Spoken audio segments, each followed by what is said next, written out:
All right, 8th grade, we're going to do like an introduction to up art. We're just going to make shading. This is going to be the main goal of it. We're going to create something that's kind of an optical illusion. At the same time, we're going to be working on shading and using complementary colors. I don't care which way you have your paper. You can have it sideways. You can have it this way. But you're just going to take your pencil and you're going to just do some shapes. Squiggle lines down, maybe a few in between. See how I got this here?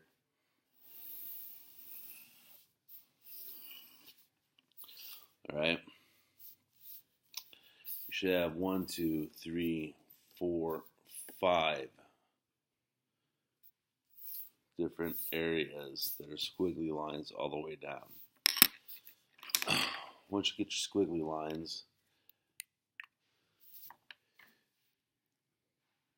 you are going to then take a Sharpie and go over your lines. Now notice how I am drawing these lines. I'm not going sketching. We don't want sketchy lines. I'm not using my wrist. I'm locking my wrist. I'm dragging my arm. Where am I dragging my arm? I'm dragging my arm towards me. That way I have more control of this. So you won't see me really bending my wrist. I'm going to put it down, and then I'm going to drag my arm and follow with my eye my lines to go exactly over top of them. I'm going to have a smooth, straight line. There's not going to be any sketchiness to it. There's not going to be any broken lines. It should be a smooth, straight line. You're going to start from the top of the paper and move your arm down. Once you have that done, then you're going to want lines that are humps. You want to try to give the illusion that this has form. So I'm going to start here, and I'm going to draw a hump. You want to draw lines going all the way up and all the way down on all of these little sections here.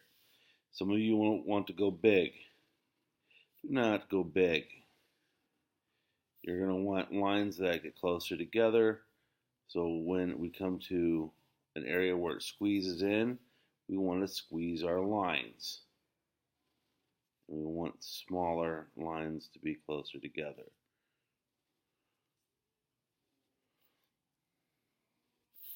When we are in a wider area, we want to widen them out. See how they're a little bit wide, but not completely wide.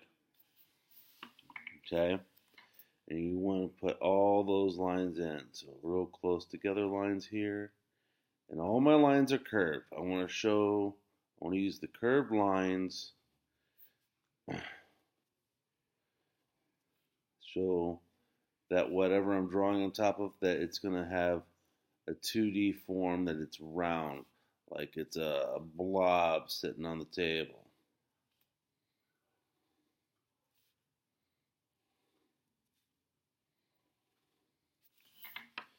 Okay? And you're going to do that for each and every one of them.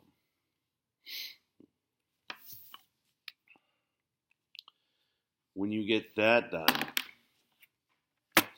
you will not use these. This is for high school. You use your regular colored pencils, normally by a Crayola or School Smart brand. If you see these, you're not using this. This is for high school. These are a higher quality. This is one of Mr. Root's favorite, Faber-Castell.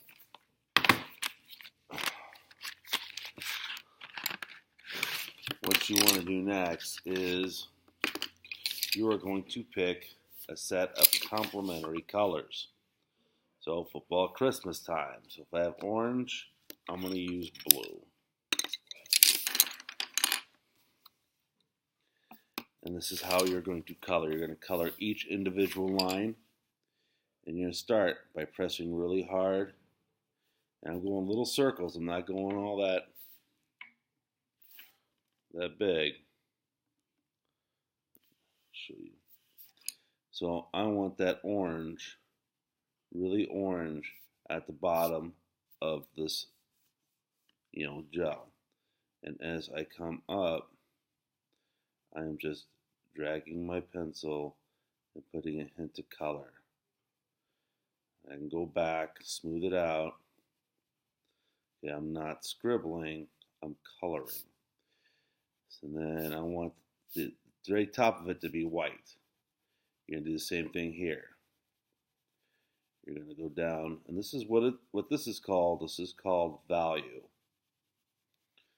And this will help illustrate how line and value can make something appear 2 to 3 dimensional. And you're going to skip every other one. And you're going to do the same thing. Okay. You are coloring, you're not scribbling. If you are doing this, no, that doesn't work. I want a smooth transition. That is what I'll be looking for. Do not rush through it just to be done, to be the first to be done. Put some effort into your artwork. Your art should have some attitude. You should not have any attitude. All your attitude that you have should be put into your artwork to make it look good. Okay. Now, some of you probably already seen that how it's starting to look and take shape and take form. Not like the form of a giraffe or form of a bucket of water like Zan and Jaina. Nope. It's going to start looking like it has a connection. Complementary colors, because this will help the contrast. Like you compare and contrast different things in English class. Well, you can compare and contrast things in art. Normally, the contrast would be one color and how it interacts and is different and accentuates another color.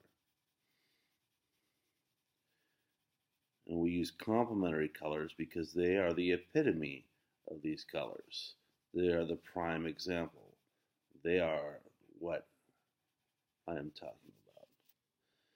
Because they're color opposites. They're the furthest away from each other on the color wheel. And this will help you. Now you should like this assignment for A1. You're not coloring the entire page because you're leaving white space in between.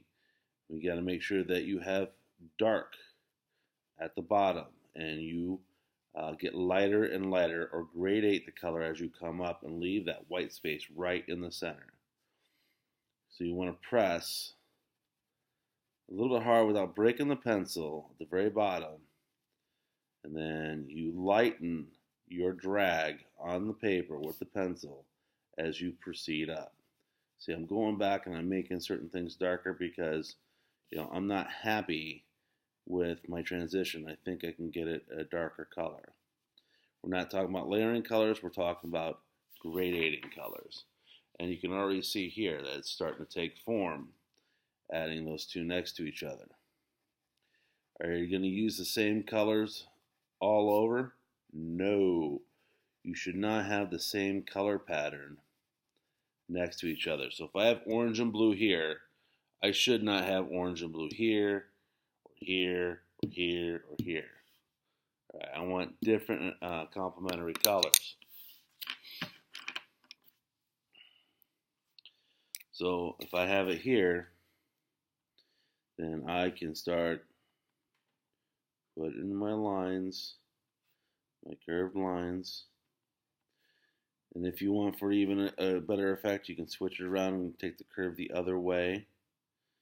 See, I'm curving all my lines one way.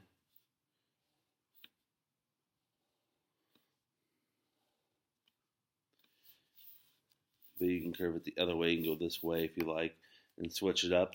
That will have a nice cool effect. So now I can use a different kind of complementary colors. So I can use yellow and purple. And then I can use yellow and purple here. I can use yellow and purple here. And then I can use the last set of complement colors here and here, and switch and change them out. So again, I got the yellow going in. When it's a smaller area, it's going to be a little bit harder, but you can see that it can be accomplished. And then you can add the purple, and you're going to repeat the same thing.